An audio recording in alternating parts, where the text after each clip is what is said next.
Educational implications of cognitive and behaviouristic theory और behaviouristic approach, यानी कि लर्निंग को लेके बिहेवियरिस्टिक अप्रोच जो है और कॉग्निटिव अप्रोच, ये दो अप्रोचेस जो है इनकी एजुकेशनल इम्प्लीकेशंस क्या होंगी। अब हम आगे देखेंगे एजुकेशनल इम्प्लीकेशंस होता क्या है, बेसिकली ये दोनों अप्रोचेस इनकी स्टेटमेंट क्या है और उसके बाद एजुकेशनल फील्ड में इनके क्या क्या यूजेस होंगे।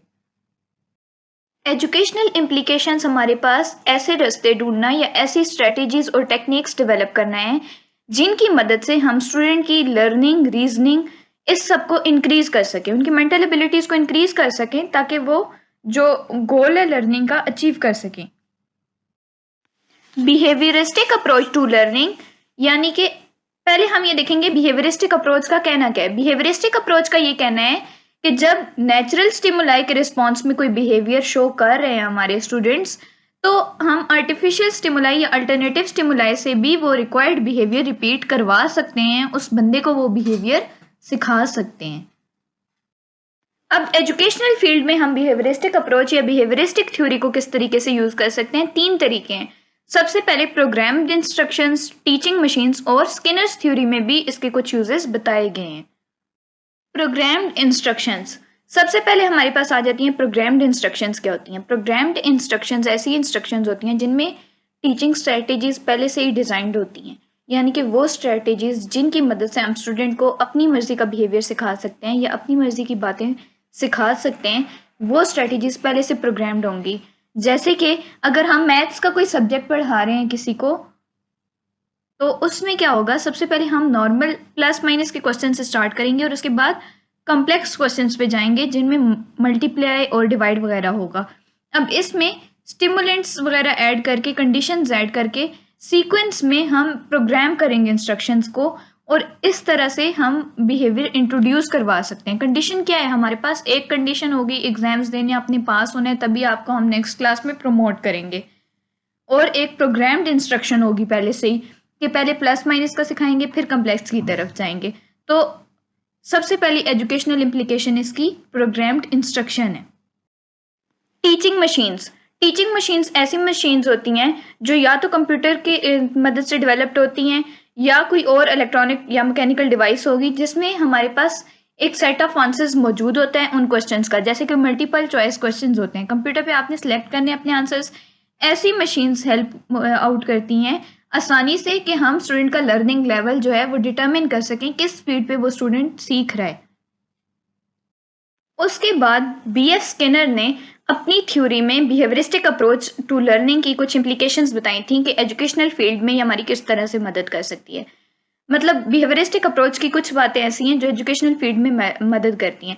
सबसे पहले ये कि learning objectives should be defined very specifically. Skinner ने ये कहा था कि जो ऑब्जेक्टिव सिखाए जा रहे हैं स्टूडेंट्स को बिहेवियरिस्टिक अप्रोच की मदद से, वो स्पेसिफिक होने चाहिए, वेल डिफाइंड होने चाहिए। उसके बाद उसने ये बताया था कि अगर हम इस ऑर्डर में चीज़ें अरेंज करें कि वो सिंपल टू कम्प्लेक्स हों, यानी ईजी से डिफिकल्ट की तरफ जाएं, तो आसानी से हम सिखा सकते हैं। और जिस तरीके से बिहेवियरिस्टिक थ्योरी में स्टिमुलेंट्स ऐड किए गए थे, जैसे कि रीइंफोर्सर्स, यानी कि पॉजिटिव रीइंफोर्सर्स ऐड करेंगे तो बिहेवियर ज़्यादा होगा, नेगेटिव रीइंफोर्सर्स ऐड करेंगे तो बिहेवियर कम होगा। जैसे कि सजा देंगे तो बिहेवियर कम हो जाएगा और इनाम देंगे तो बिहेवियर ज़्यादा हो जाएगा। इस तरीके से रीइंफोर्समेंट्स को यूज़ करना चाहिए ताकि हम बिहेवियर को इन्हेंस कर सकें, जैसे कि तारीफ कर दी बच्चों की या उन्हें ग्रेड ज़्यादा दे दिए। और जेस्चर्स भी रीइंफोर्सर्स की तरह हेल्प कर सकते हैं, जैसे कि क्लैपिंग करवा देना क्लास में।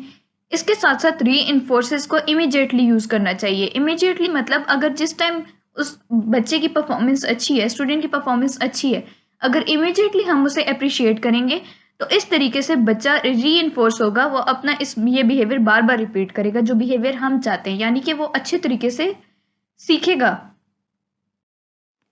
फिर हमारे पास आ जाती है cognitive approach to learning. Cognitive approach to learning हमारे पास क्या कहती है?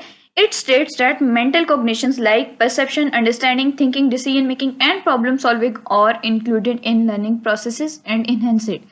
कॉग्निटिव अप्रोच का ये कहना है कि हमारी जो मेंटल एबिलिटीज होती हैं, जैसे कि सोचना, फैसले करना, मसलों को हल करने की ताकत, ये सारी सलाहियात मिलके लर्निंग में हेल्प करती हैं, कुछ और सीखने में हेल्प करती हैं। नेक्स्ट आ जाते हैं educational implications of cognitive approach. अब एजुकेशनल फील्ड में कॉग्निटिव अप्रोच हमारी मदद किस तरीके से करेगी। कॉग्निटिव अप्रोच कुछ बातें हमें बता देती है, कुछ रूल्स सेट करके दे देती है जिन पे अमल करने से एजुकेशनल फील्ड में फ़ायदे हो सकते हैं। सबसे पहले तो कॉग्निटिव अप्रोच में एजुकेशन सिस्टम और बच्चे के दरमियान जो एक रिलेशनशिप है उसे यूनिलेटरल होना चाहिए, यानी एक डायरेक्शन में होना चाहिए, अच्छा होना चाहिए और पॉजिटिव होना चाहिए, अप्रिसिएशन होनी चाहिए, रीइंफोर्सेस वगैरह। उसके बाद childhood should be accepted as necessary phase, यानी कि बच्चे के बचपन को समझा जाए, बचपने में किए गए सवालों को समझा जाए, क्योंकि टीचर जो है वो बच्चों के मुकाबले में मेच्योर्ड भी होता है और उसकी एज भी ज़्यादा होती है। तो बच्चों के जो बचपन वाला फेज है उसमें लॉजिकल थिंकिंग डेवलप हो रही होती है, बच्चे क्वेश्चनिंग करते हैं और बच्चों की इन सब चीज़ों को समझना टीचर के लिए बहुत ज़्यादा ज़रूरी है। ये कॉग्निटिव अप्रोच का कहना है। उसके साथ साथ साइंस और मैथ्स जैसे जो सब्जेक्ट्स हैं इन्हें अगर हम एक्टिविटीज़, एक्शंस और ऑपरेशंस के साथ जोड़ देंगे, यानी खुद सॉल्व करके बच्चों को दिखाएंगे, तो इससे ज़्यादा आसानी होगी। एक्सपेरिमेंटल प्रोसीजर्स, यानी कि अगर प्रैक्टिकल एक्टिविटी हम करवाएंगे बच्चों को तो इससे उनकी ट्रेनिंग ज़्यादा अच्छे तरीके से हो सकती है। और एक्टिव मेथड्स होने चाहिए। एक्टिव मेथड्स इस तरीके से कि ऐसा नहीं है सिर्फ टीचर पढ़ाता जा रहा है और बच्चे सुनते जा रहे हैं, बल्कि बच्चों को भी इंगेज करवाना है अपने टीचिंग प्रोसेस में, यानी कि उनसे बार बार क्वेश्चनिंग करनी है, उन्हें बार बार इन्वॉल्व करने की कोशिश करनी है, उन्हें छोटी मोटी एक्टिविटीज़ दे देनी है उनके टॉपिक से रिलेटेड। और ऑडियो विजुअल एड्स मतलब कि हम छोटे छोटे ऑडियो वीडियो क्लिप्स की मदद से बच्चों को समझाने की कोशिश करेंगे। इस तरीके से बच्चे और ज़्यादा इंटरेस्टेड होते हैं। अब छोटी छोटी एक्टिविटीज़ क्लास में ऐसी होती हैं जो छोटे छोटे ग्रुप्स को बना के डिफरेंट एक्टिविटीज़ दे दी जाती हैं। ऐसी एक्टिविटीज़ बच्चों के म्यूचुअल इंटरेस्ट को देके देनी चाहिए।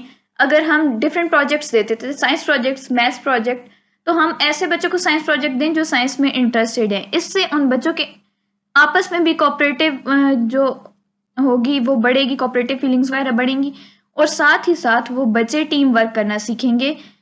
इसके साथ साथ बच्चों को ये परमिशन होनी चाहिए कि वो गलतियां करें भी और उसके साथ साथ अपनी गलतियों को सुधारें भी।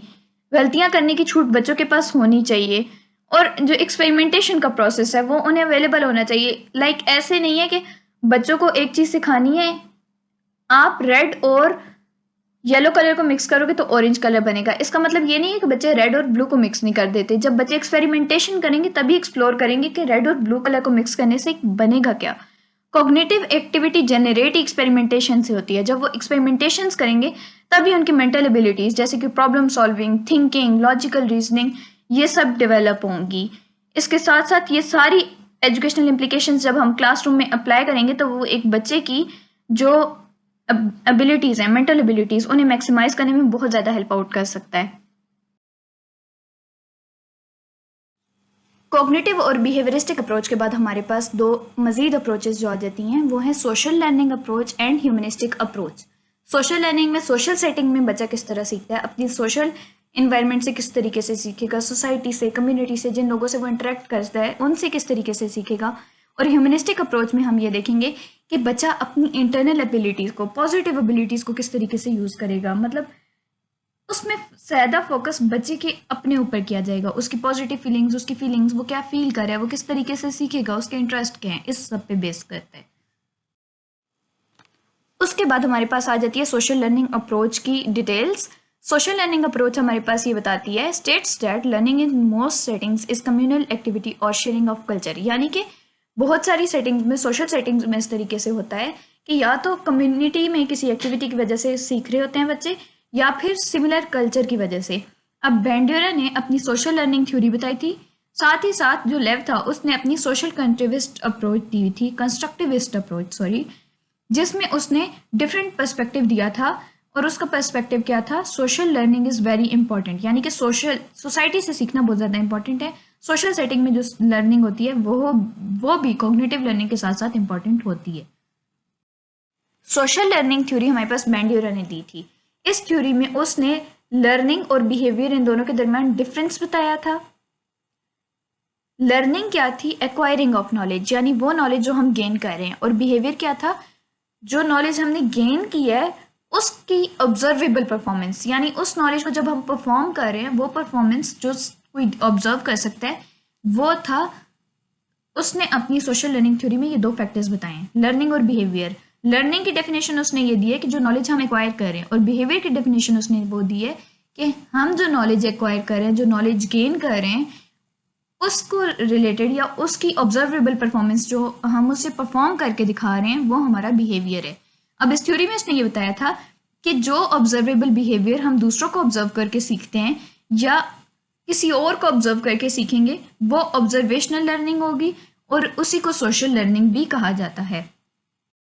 अब सोशल कंस्ट्रक्टिविस्ट अप्रोच जो है ये लेव ने दी थी, और इसमें उसने ये कहा था कि एक बच्चा सोसाइटी के साथ साथ कल्चरल डेवलपमेंट से भी गुजरता है, और वो 2 दफ़ा होती है। सबसे पहले सोशल लेवल पे होती है, जब बच्चा अपनी सोसाइटी में कोई चीज़ देखता है, कोई राइट और रॉन्ग डीड नोटिस करता है या ऑब्जर्व करता है, और उसके बाद दूसरी दफ़ा वो डेवलपमेंट उस बच्चे के अंदर होगी, उसके माइंड में होगी, उसके बच्चे के अपने साथ होगी, जब वो बच्चा खुद सोचेगा कि ये सही था या गलत था। तो ये सोशल कंस्ट्रक्टिविस्ट अप्रोच है, जिसमें बच्चा पहले सोसाइटी से सीखेगा और उसके बाद उसके अंदर ये चीज़ कंस्ट्रक्ट होगी कि वो डिफ्रेंशिएट कर सके मैंने सीखा क्या है। सोशल अप्रोच की एजुकेशनल इम्प्लीकेशंस क्या हैं? सबसे पहले place of child in teaching learning, यानी कि बच्चे को बहुत ज़्यादा इंपॉर्टेंस दी गई है। जो सोसाइटी से बच्चा देख के सीखता है वो ब्रॉड रेंज ऑफ मैनर्स है या broad range of etiquettes and topics है, लेकिन ये बच्चे पे डिपेंड करता है वो सीख क्या रहा है। इसलिए ख्याल रखना चाहिए कि बच्चे के आसपास किस किस्म का माहौल है। उसके बाद एम्फेसिस ऑन इंडिविजुअलिटी, यानी कि इसका बेसिक फोकस बच्चे की अपनी ज़ात पे होता है। इसमें बच्चे को समझने की ज़रूरत है कि उस बच्चे को किस किस्म का माहौल दिया जाए कि वो पॉजिटिव और ऑप्टिमिस्टिक बिहेवियर शो कर सके। और टीचिंग के मेथड पे भी फोकस किया जाए। टीचिंग के मेथड पे इस तरीके से कि जब हम बच्चे के साथ सोशली इंटरेक्ट करके उसे कोई चीज़ सिखा रहे हैं तो इसमें डिसिप्लिन होना चाहिए। सबसे पहले एक हद मेंटेन होनी चाहिए, मतलब एक लिमिटेड बिहेवियर होना चाहिए। ऐसे नहीं है कि बच्चे को लेवल वाइज सिखाना चाहिए, बड़ों वाली बातें बच्चों को बचपन में सिखा देना, इस किस्म की ये सोसाइटी से बच्चे सीख लेते हैं। अक्सर औकात ऐसे होता है, वो बातें जो बच्चों को नहीं पता होनी चाहिए, या ऐसी बातें जो अभी वो समझ नहीं सकते, उनके बारे में वो एब्स्ट्रैक्ट थिंकिंग नहीं कर सकते, लेकिन वो बातें उन्हें पता होती हैं। अब इसमें बच्चे को समझना, बच्चे के नेचर को समझना, उसकी इंडिविजुअलिटी पे फोकस करना, ये सब बहुत ज़्यादा ज़रूरी है। और प्लेस ऑफ टीचर, क्योंकि सोशल लर्निंग में एक सोशल सेटिंग होती है पूरी, वही एज अ टीचर बिहेव कर रही होती है, तो उसकी इंपॉर्टेंस बहुत ज़्यादा होती है, क्योंकि अमूमन बच्चों को लगता है कि जो बड़े करते हैं वो बिल्कुल ठीक होता है। उसके बाद हमारे पास आ जाती है